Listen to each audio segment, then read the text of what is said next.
Start करें संख्या और संख्या पद्धति। इसमें हमें संख्या के बारे में पढ़ना है, जो भी चर्चाएं करनी है संख्या पे करना है। यह हमारे हर एक बोर्ड एग्ज़ाम से ले करके एकेडमिक एग्ज़ाम से ले करके जो भी हमारे कंपटीशन के एग्ज़ाम होते हैं जो 0 लेवल से स्टार्ट होते हैं कि यानी कि क्लास 5 लेवल से लेकर के ऊपर 12th लेवल तक चले जाइए, ग्रेजुएशन तक भी आपके लिए ये बहुत ही इम्पॉर्टेंट चैप्टर है संख्या और संख्या पद्धति। इसमें हम संख्या के बारे में चर्चा करेंगे। सबसे पहले जानेंगे संख्या होता क्या है। पहले की क्या था, पुराने ज़माने में जब लोगों को ये नहीं पता था, अगर वस्तुओं को काउंट करना हो, अगर लोगों को ये नहीं पता था कि वस्तुएं कितनी हैं, तो पहले के ज़माने में क्या था, लोग एक संकेतों के द्वारा एक अपना जो है एक तर्क रख करके वस्तुओं को समझते थे कि ये कितना है। जैसे मान लेते हैं क्लास में अगर हमारे पास 10 ब्रेंच रखा गया हो, अब 10 ब्रेंच को अब ये ना बता पाएँ कि मान लेते हैं कि हमारे पास मान लेते हैं ये ब्रेंच रखा हुआ है, एक बात समझना, 10 ब्रेंच रखा हुआ है और उनको काउंट करने नहीं आता है कि हम 10 कैसे जानेंगे। समझ में आ रहा है कि नहीं आ रहा है? आ रहा है ना। 10 ब्रेंच अगर उनको काउंट करना हो, 3 to 5 हो गया, उन 10 ब्रेंच को अगर उनको काउंट करना था तो उनको काउंट करने का सब मतलब कोई दिमाग नहीं था, कोई आइडिया नहीं था, कोई विचार नहीं था कि वो कैसे इसको काउंट करेंगे। तो क्या करते थे कि मतलब एक अपना दिमाग ये तर्क रखते थे कि जितने सारे इसमें ब्रेंच दिख रहे हैं, सारे ब्रेंच के लिए छोटा छोटा कंकड़ यहाँ पे एक एक करके 1 2 3 ऐसे मतलब सबके लिए एक एक रखा करते थे और फिर उन सारे कंकड़ को एक साथ इकट्ठा कर लेते थे। लेकिन ये नहीं कह पाते थे कि यह कितना है, 10 है। तो ऐसे करते थे, जैसे मान लो अब हमको क्लास में काउंट करना है, अगर 10 ब्रेंच को हमें काउंट करना है तो क्या करते थे, सारे कंकड़ को एक ब्रेंच पे ऐसे रख देते थे। उनको ऐसा लगता था कि जितना कंकड़ था उतने ब्रेंच के लिए हो गया, तो हाँ भाई मेरा ब्रेंच एकदम जितना था उतना ही है। समझ में आ गया। यदि एक भी कंकड़ कम हुआ, कहने का मतलब है यदि एक भी ब्रेंच कम हुआ तो हमारे पास एक कंकड़ बच जाता था, तो हम सोचेंगे कि इस कंकड़ के लिए ब्रेंच कहाँ गया। तो यानी कि संख्या का निर्माण इसलिए किया गया सबसे पहले कि हम वस्तुओं की काउंटिंग करने के लिए, वस्तुओं को गिनने के लिए हम संख्या का निर्माण किया गया था। संख्या का खोज वैज्ञानिकों ने जैसे भी किया था, जिसमें सबसे पहला संख्या था हमारा क्या है, प्राकृतिक संख्या। प्राकृतिक संख्या को हम कहते हैं नेचुरल नंबर। लेकिन संख्या से पहले हम बताएंगे प्राकृतिक संख्या का जब खोज हुआ था तो प्राकृतिक संख्या में सबसे पहला जो संख्या था खोज हुआ था 1। लेकिन ये सोचा गया एक मॉडल बना दिया, किसी ने कह दिया होगा चलो ऐसे एक मॉडल बना दो और इस मॉडल का, इस डिजाइन का नाम रख दिया जाएगा 1। इसको मैथमेटिक्स के भाषा में, इंग्लिश मैथमेटिक्स भाषा में इसको 1 बना दिया गया। इसको इंग्लिश लैंग्वेज में लिखा गया ONE 1 का मतलब भी कह दिया जाए 1। इसको हिंदी भाषा में कहा गया 1, हिंदी भाषा में उसको 1 कहा गया और रोमन शब्दों में 1 पाई बना दिया गया। इसको हम ऐसे भी दिखाते हैं, एक बिंदु भी करके दिखाते हैं। समझ में आ गया। यानी कि रोमन भाषा में हमारा 1 पाई से दिखाया गया, हिंदी भाषा में 1 से दिखाया गया, इंग्लिश में ONE कहा गया और हमारे पास इंग्लिश नंबर सिस्टम में हमारा जो है ये कहा गया 1। ऐसे मॉडल बना दिया गया। यानी कि अगर एक मॉडल का मतलब अगर हमारे पास एक ब्रेंच है तो एक लाइन खींच दिया गया, हो गया। इस डिजाइन को कह दिया गया कि ये 1 है। समझ में आ गया। मान लो कि हमारे पास 2 ब्रेंच था, अब सोचेंगे क्या, अगर हम अब इसके लिए भी 1 बनाएंगे तो पहचानेंगे कैसे, क्योंकि अगर मेरे पास एक ब्रेंच था, 1 के लिए ऐसे मॉडल खींच दिया गया, चलो भाई ये 1 हो गया। अब 2 के लिए दिमाग लगाया सब, तो 2 के लिए क्या किया गया, ऐसे मॉडल बना दिया और ऐसे मॉडल को कहा कि चलो भाई ये 2 ब्रेंच के लिए हो गया 2। जब 2 जगह ब्रेंच रखा गया हो तो उसका मॉडल ऐसे बना दो, जिसको इंग्लिश में कहा गया 2। समझ में आ गया। इसको 2 कहा गया, जिसको हम हिंदी में कहते हैं 2 और इसको हम कहते हैं या तो ऐसे बना देते हैं, नहीं तो रोमन शब्दों में यानी रोमन अंकों में ये 1 डबल आई खींच के एक बिंदु दे देते हैं। समझ में आ गया।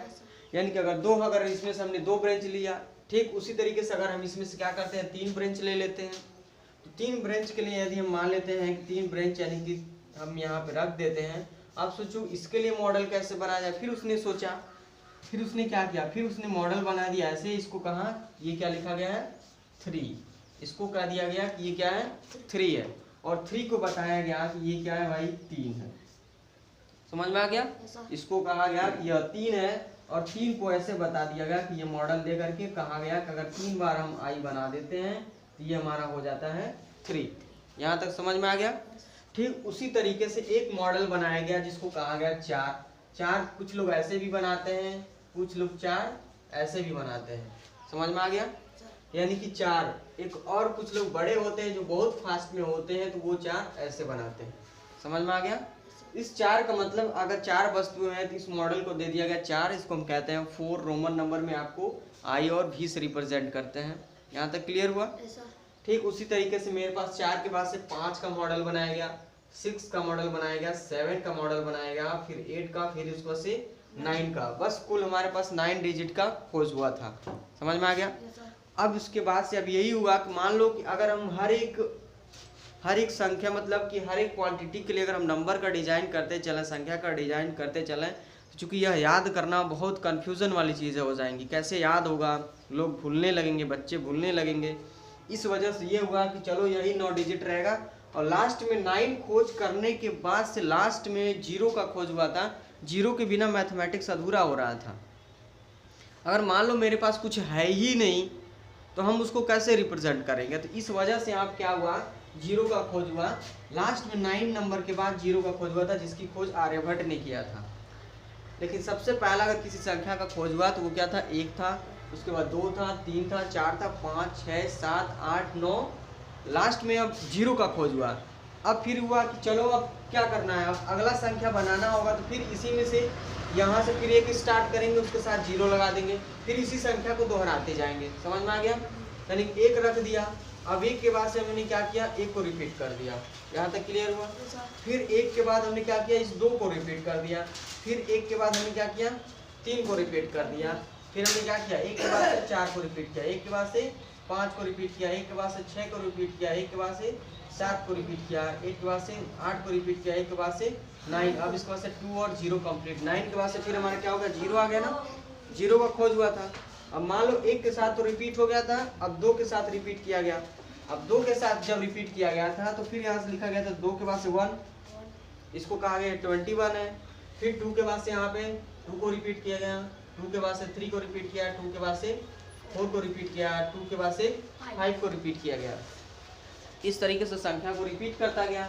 मान लो 2 के बाद से फिर हमने क्या किया, 6 को रिपीट कर दिया। 2 के साथ मैंने क्या किया, 7 के साथ, 2 के बाद 8, सॉरी ये होगा 2 के साथ हमने क्या किया, 8 को रिपीट किया, 2 के साथ फिर 9 को, फिर यहाँ आ गया हमारा 30। अब यहाँ से 3, अब ये 3 हमारा कंप्लीट हो गया। 3 के जगह पे फिर क्या करेंगे, 4 के साथ रिपीट करेंगे, यानी कि 3 हो गया ना। अब यहाँ पे 3 के साथ 1 को रिपीट करेंगे, उसके बाद 3 के बाद से 2 को, 3 के बाद से 3 को, 3 के बाद से क्या 4 को, 3 के साथ फिर 5 को, 3 के साथ फिर 6 को, 3 के बाद फिर 7 को, 3 के बाद से फिर क्या हुआ 8 को, 3 के बाद से फिर 9 को, फिर उसके बाद आ गया 4 0। अब क्या करेंगे, 4 के साथ रिपीट करेंगे। जैसे ही 9 कंप्लीट हो गया फिर अगला बार 9 के बाद से 0 का खोज हुआ था ना, इसलिए 4 के साथ 0 को रिपीट किया जाता है। इसलिए जब भी हम 1 2 लिखते हैं हमारा जो 40 होता है वो हमेशा नीचे होता है, क्योंकि 0 का खोज बाद में हुआ था, सबसे पहला खोज 1 का हुआ था। इसीलिए देखना 41 ऊपर लिखा जाता है। और उसके बाद से जब 9 जैसे ही मान लो 4 के साथ 9 मैंने रिपीट किया, जस्ट अगला टर्म बन जाता है 5 का, क्योंकि 9 खत्म हो गया था। अब इसके बाद से क्या आ जाता है 0। समझ में आया कि नहीं आया? और 0 फिर यहाँ से किया ही गया था। फिर अगला अंक 4 जैसे समाप्त, जैसे ये 9 खत्म हुआ तो फिर 4 का बारी समाप्त हो जाता है, फिर 5 का आ जाता है। इस तरीके से संख्या का खोज किया गया था कि अलग अलग क्वांटिटी के लिए संख्या का डिजाइन बना दिया गया कि चलो इसको इतना कहते हैं। इसमें से अब इनका नाम रखा गया कि संख्या को क्या कहते हैं। तो जब संख्या का नाम रखा गया तो सबसे पहली जो संख्या की खोज हुई थी प्राकृतिक संख्या। क्या कहते हैं? प्राकृतिक संख्या। देखो प्राकृतिक संख्या की खोज हुई थी, तो प्राकृतिक संख्या को हम इंग्लिश में कहते हैं होल नंबर। क्या बोलते हैं? Whole number. अब प्राकृतिक संख्या को कहते हैं होल नंबर। तो प्राकृतिक संख्या का मतलब ये हुआ जिन संख्याओं से हम वस्तुओं की गणना करते हैं। By which number we count the material, यानी जिस संख्या के द्वारा हम क्या करते हैं, वस्तुओं की काउंट करते हैं, गिनती करते हैं, ऐसे संख्या को हम कहते हैं प्राकृतिक संख्या। प्राकृतिक संख्या मीन्स बोले तो नेचुरल नंबर। क्या कहते हैं? नेचुरल नंबर, प्राकृतिक संख्या। यहाँ तक क्लियर हुआ? प्राकृतिक संख्या में सबसे पहला जो हमारा आता है नेचुरल नंबर होता है, कहते हैं नेचुरल नंबर। यहाँ तक क्लियर हुआ?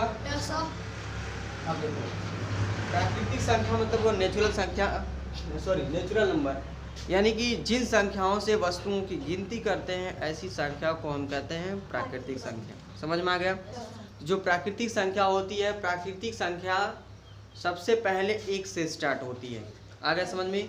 यानी कि प्राकृतिक संख्या हमेशा एक से स्टार्ट, डेफिनेशन लिखने की जरूरत नहीं है, बस मैं इसका उदाहरण लिख देता हूँ। यानी कि जिन संख्याओं से वस्तुओं की गिनती की जाती है ऐसे संख्या को हम कहते हैं प्राकृतिक संख्या। यहाँ तक क्लियर हो गया?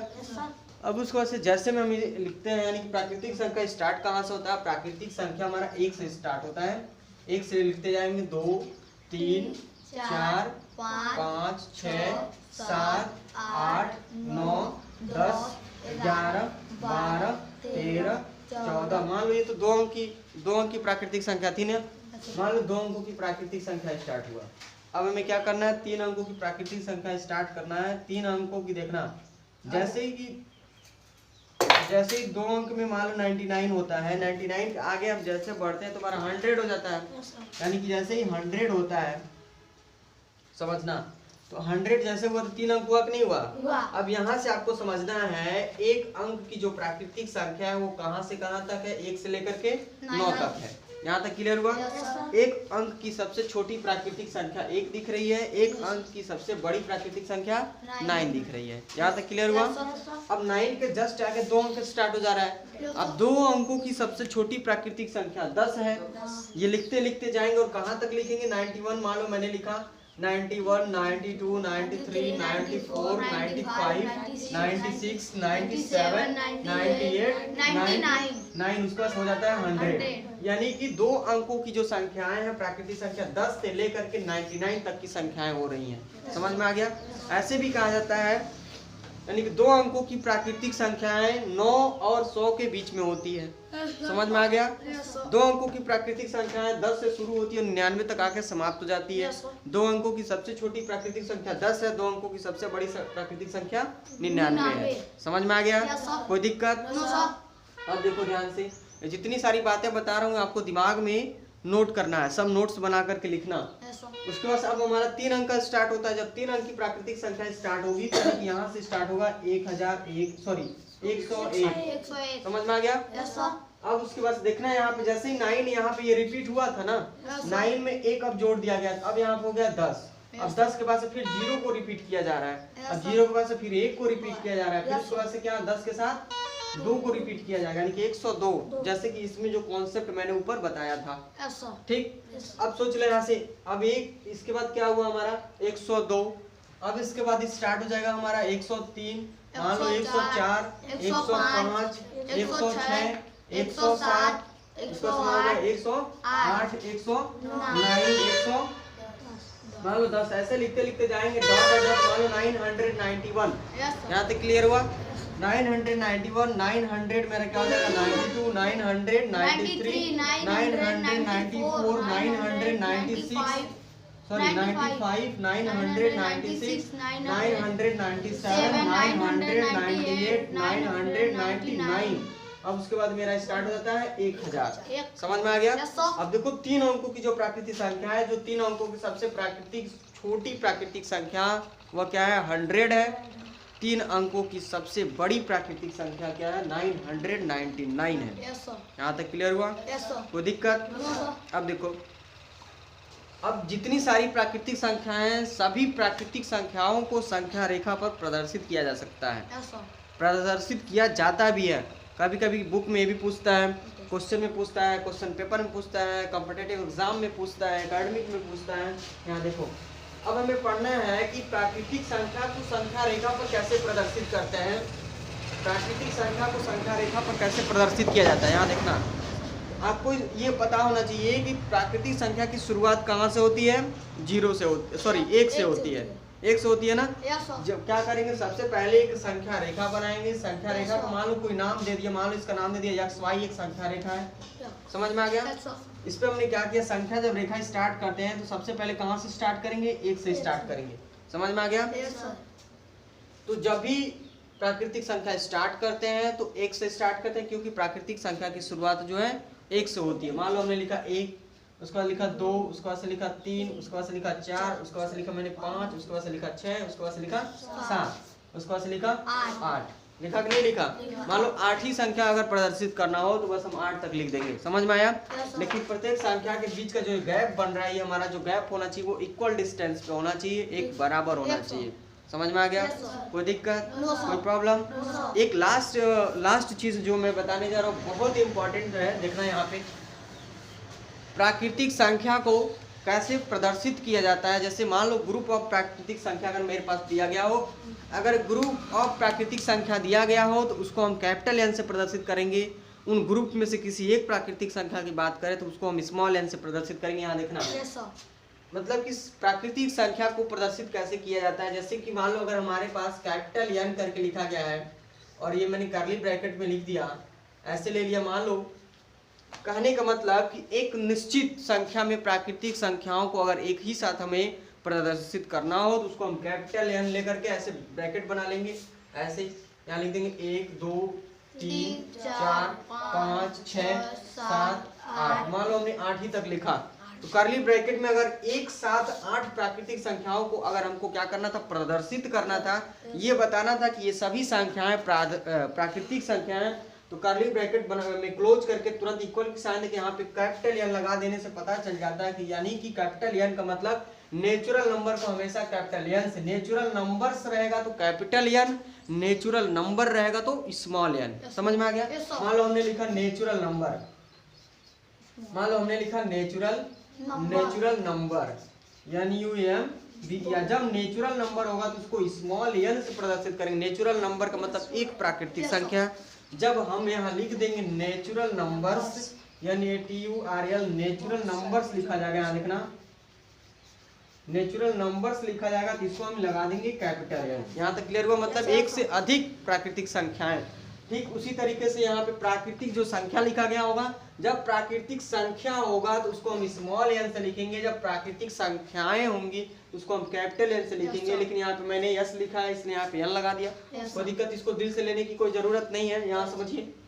यानी कि हमारे पास क्या एक से अधिक नेचुरल संख्या है ना, इसको कैपिटल एन में, मान लो इसमें से कोई एक हम संख्या आउट ले लेते हैं, बाहर निकाल लेते हैं। मान लो हमको लिख देना है 3 को बताना है, 3 का जो स्मॉल एन है, मतलब 3 एक ही संख्या है ना, यानी कि इसका मतलब n इक्वल टू क्या हो जाएगा 3, यानी कि क्या हो गया 3 एक प्राकृतिक संख्या है।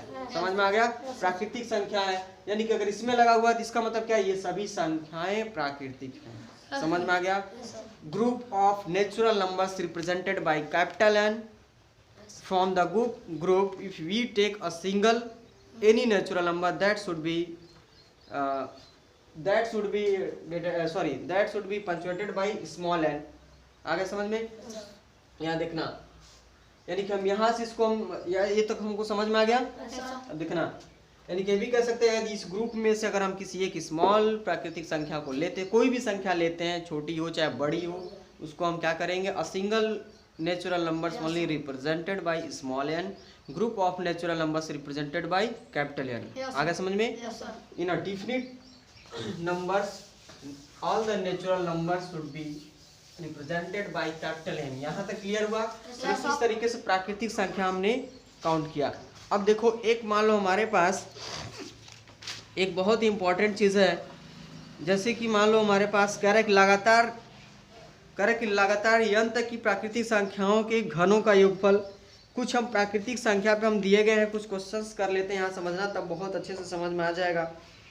कुछ क्वेश्चंस हमारे पास दिए जा रहे हैं, अभी मैं देख लेता हूँ। लेकिन हाँ, एक चीज़ बताना था आपको। अब देखो, प्राकृतिक संख्या मान लो हमें बताना है एक अंक की प्राकृतिक संख्या। उससे पहले मैं एक चीज़ बता देता हूँ आपको। मान लीजिए हमें प्राकृतिक संख्या लिखना है, ठीक है।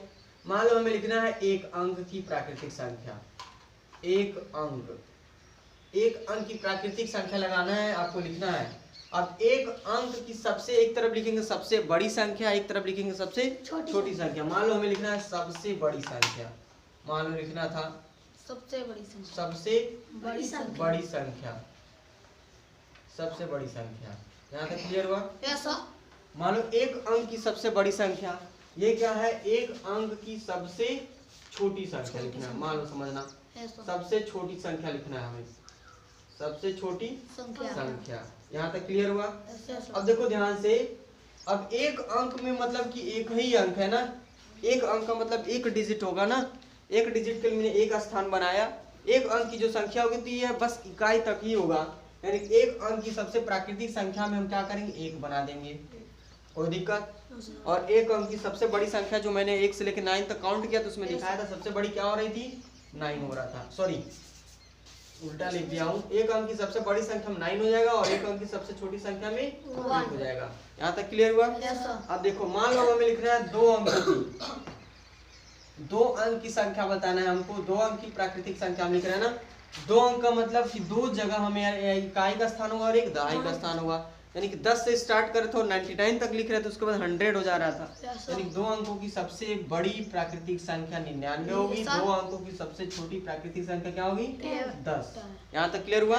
अब इसमें कॉन्सेप्ट बनता है 1 के बाद से 0 0 0 0 लगाना होता है। इसमें क्या होता है, जितने अंक का कहेगा उतना बार 9 आपको बनाना होता है। समझ में आ गया? मान लो हमारे पास आ गया 3 अंकों की प्राकृतिक संख्या। कितना?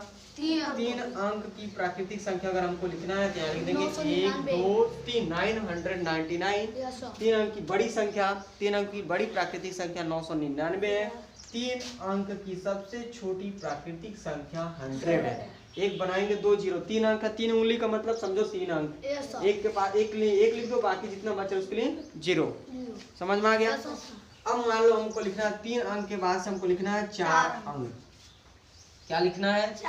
4 अंक की प्राकृतिक संख्या लिखनी है तो यहाँ लिख देंगे 1 2 3 4, 4 टाइम्स 9। यहाँ तक क्लियर हुआ?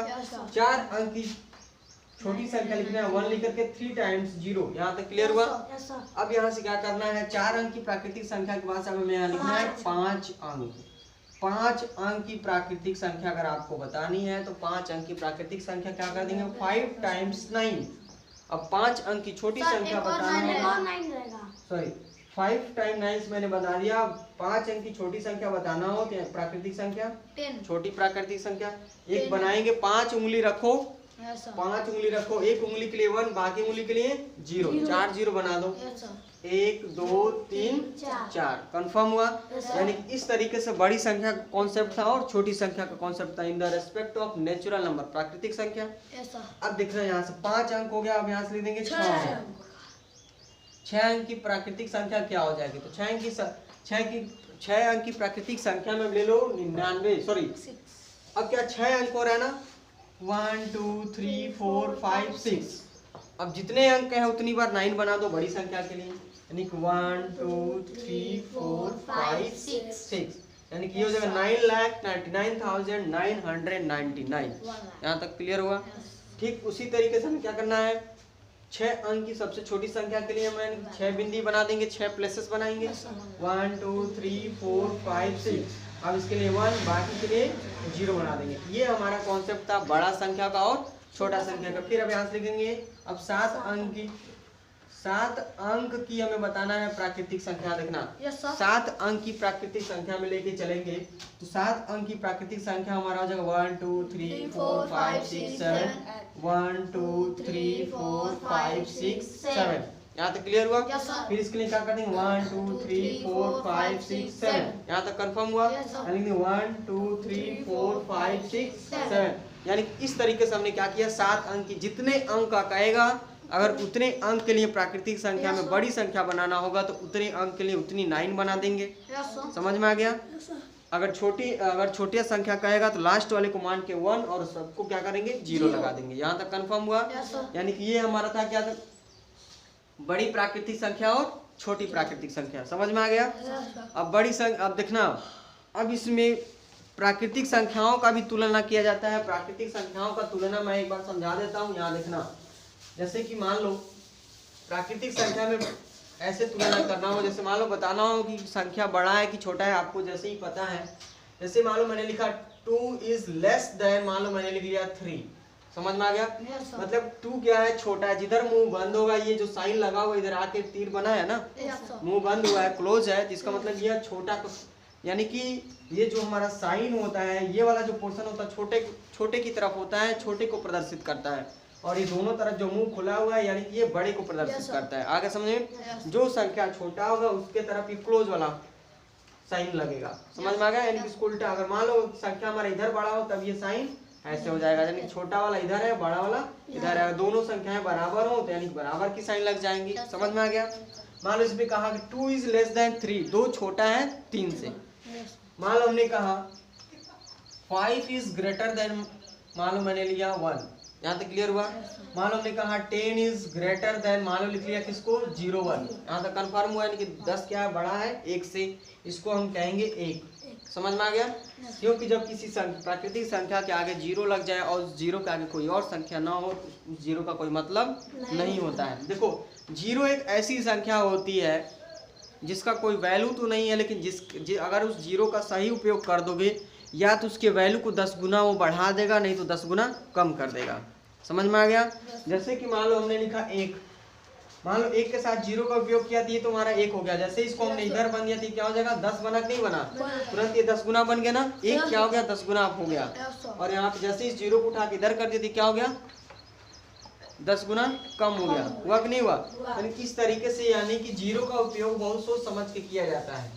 समझ में आ गया? ऐसे नहीं 0 का उपयोग कर लेंगे। कॉन्सेप्ट ऑफ 0, मान लो अगर उसी तरीके से हमें बताना है प्राकृतिक संख्या में, मान लो लिखना है 369, अब यहाँ पे बताना है, मान लो हमने लिखा 579। क्लियर हुआ? तो सबसे पहले देखो कि 3 अंक है तो 3 अंक लगाओ। समझ में आ गया? इसमें देखो बड़ा वाला पहचानना है, इसमें लास्ट पहले वाले नंबर देखो, इसमें 3 और इसमें क्या है 5 है, इसमें 5 वाला तीसरे नंबर पे बड़ा है, इसका मतलब ये वाला साइन लगेगा। समझ में नहीं आया? मान लो हमको लिखना है 769, अब यहाँ भी लिख दिया मैंने 768। अब देखो इसको कैसे पहचानेंगे। अब मान लो इसमें देख रहे हैं तीसरा अंक क्या है 7 है, इसमें भी क्या है 7, दोनों बराबर है। अब दूसरा अंक देखेंगे, इसमें भी 6 है और क्या इसमें भी 6 है, ये भी दोनों बराबर है। तो इसमें पहला चेक करेंगे पहला कौन बड़ा है, तो 9 इसमें बड़ा है, 8 क्या छोटा है, यानी ये वाला संख्या बड़ा है। यानी इस तरीके से किया जाता है अगर क्या वो संख्याएं सेम हो। क्लियर हुआ कि नहीं हुआ? मान लो हमने लिखा 896, मान लो लिख दिया 563 लिख दिया, ठीक। मान लो यहाँ पे मैंने लिख दिया 8। तो सबसे पहले देखो कि संख्याएं इसमें कितनी शामिल है। इसमें क्या 3 अंक है और इसमें क्या है 4 अंक है। तो जिसमें अंक अधिक होता है वो भी संख्या बड़ी हो जाती है, यानी कि ये क्या है बड़ी है। यहाँ तक कंफर्म हुआ? कोई दिक्कत, कोई प्रॉब्लम? अब देखो, अब मान लो हमारे पास कुछ प्रश्न है। कह रहा है प्रश्न, लगातार n तक की प्राकृतिक संख्याओं के घनों का योगफल है। देखना,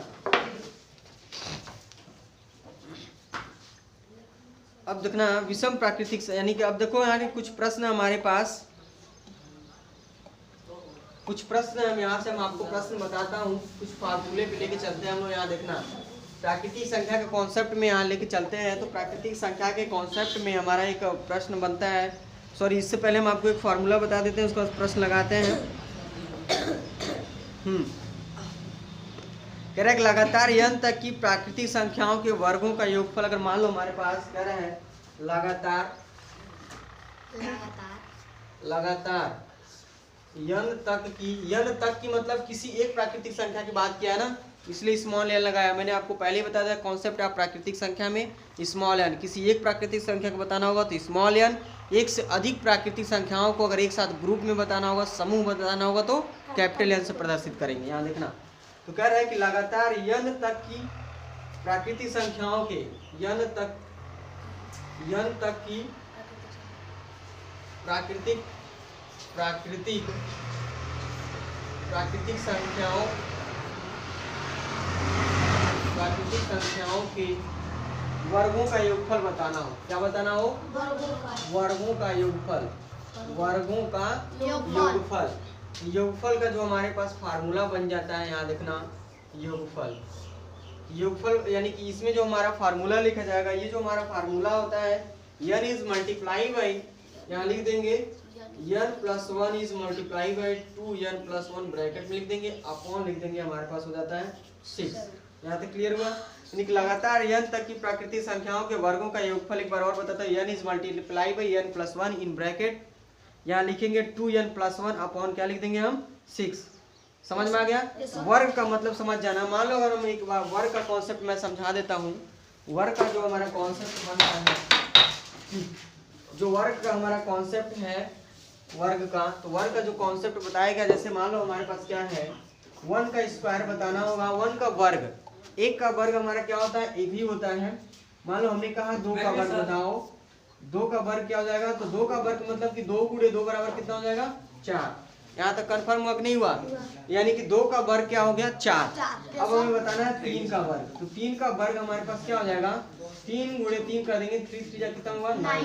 आगे समझ में? यानी इसी तरीके से क्या होगा, 1 यानी कि 1 4 और 9 का अगर हमें काउंट करना होगा, मान लो हमें कितनी इसका योग होगा, मान लो उस तरीके से हम तो जानते हैं कि 9 4 13 1 14 होगा कि नहीं होगा? 14 होगा। अब देखो इस फार्मूले पर अगर हम रखते हैं, मान लो हमने कहा, समझना ध्यान से, 1 से 3 तक की, मतलब 3, यहाँ पे कह रहे हैं कि लगातार n तक की प्राकृतिक संख्याओं के वर्गों का योगफल। तो मान लो हमारा प्रश्न है, कह रहा है कि लगातार 3 तक के प्राकृतिक संख्याओं के वर्गों का योगफल। इसमें फार्मूले में कैसे रख देंगे? n मतलब कहाँ है? 3 तक चाहिए ना, यानी कि हम देख रहे हैं n बराबर कितना है? 3 है। 3 तक कहाँ है? तो 3 यूज करेंगे। अब यहाँ रख देंगे 3, यहाँ लिख देंगे 3 प्लस 1, यहाँ लिख देंगे 2 गुणे 3 प्लस 1 और बटा लिख देंगे 6, सॉरी यहाँ पे लिख देंगे 3। यहाँ तक कंफर्म हुआ? यानी देखना है यहाँ पे n का मतलब 3 है, यानी कि 1 से लेकर के 3 तक प्राकृतिक संख्याओं के वर्गों का योगफल अगर बताना हो, इस फार्मूले में रखेंगे। हम देख रहे हैं चूंकि n का मतलब क्या है? 3 है, n बराबर क्या है? 3 है, यानी कि 1 से 3 तक निकाल रहे हैं, यानी हो जाएगा यहाँ से लिखेंगे 3 गुणे 3 प्लस 1, यानी फार्मूले में रख रहा हूँ। फिर यहाँ से क्या है? 2 गुणे 3 प्लस क्या है? 1 अब अपॉन 6, यहाँ देखना, तो 3 1 4 4 3 कितना हो जाएगा? 12 गुणे, इसके बीच में मैं डायरेक्ट कर रहा हूँ, यहाँ हो जाएगा 2 3 6 कितना हो जाएगा? 7 7 बटा कितना हो जाएगा? 6, और 7 में 12 जोड़ो कितना हो जाएगा? 7 में 12 जोड़ 2, यानी कि 7 2 कितना हो जाएगा? 7 2, यहाँ पे छोड़ रहा है ना, 4 3 12 हो जाएगा, 2 3 6 1 7 हो रहा है, इसका गुणा ना 12 7 84 है ना, 12 7 84, और यहाँ क्या हो जाएगा? 6। अब इससे गुणा, अब भाग दे दो इसमें 6 का, 6 का भाग दोगे कितना हो जाएगा? 84 में भाग दे दो कितना हो जाएगा हमारे पास? 6 कम कितना हो जाएगा? 6 यहाँ पे 2 हो जाएगा, यहाँ पे कितना बचा? 6 चौको 24। अब हमें कितने तक का बताना था? 1 2 3 का बताना था ना, 24 आ गया वर्गों का, क्योंकि यहाँ पे 3 3 कितना हो जाएगा? 9, 2 दूना कितना हो जाएगा? 4, 1 1 कम 1, तो 4 1 5, 9 5 कितना हो जाएगा? 14 आ गया कि नहीं आ गया? आ गया ना, देखो आया। यानी कि हमने क्या किया, जब 6 से इसमें भाग लिया, यानी कि मेरे पास आ गया 14, देखो आया ना। यानी कि लगातार यदि हमें क्या करना हो, अगर n तक प्राकृतिक संख्याओं के वर्गों का योगफल बताना हो तो हम क्या करेंगे? यही फार्मूला यूज करेंगे। अगर मान लो 3 तक बताना था तो n की जगह पे हमने 3 रखा, 1 से 3 तक, फिर इसको मैंने सॉल्व किया, फिर मेरे पास आ गया 14, और यहाँ पे भी जोड़ने पर हमारा आ रहा था 14, 9 4 13 1 14 आ गया, कोई दिक्कत? अब देखो ध्यान से, मान लो हमको बताना हो प्राकृतिक संख्याओं की योगफल में, प्राकृतिक संख्याओं की योगफल, मान लो हमें कहता है कि 1 से 10 तक के प्राकृतिक संख्याओं के वर्गों का योगफल, मान लो हमारा प्रश्न बनता है, कहाँ 1 से 10 तक, 1 से 10 तक के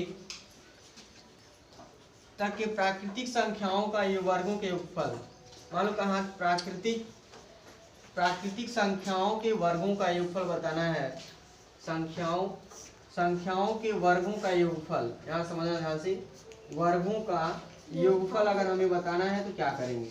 यहाँ देखना, 1 से 10 तक के प्राकृतिक संख्याओं के वर्गों का योगफल, चूंकि हम जानते हैं देयरफॉर n का जो रिजल्ट है क्या है हमारा? 10 है, समझ में आ गया? हम जानते हैं यानी कि वर्गों का योगफल का जो हमारा फार्मूला था क्या था? n is multiply by n plus 1 in bracket 2n is multiply by, sorry multiply नहीं था, प्लस 1 था ना, अपॉन मुझे क्या करना था? 6 करना था, यहाँ तक कंफर्म था।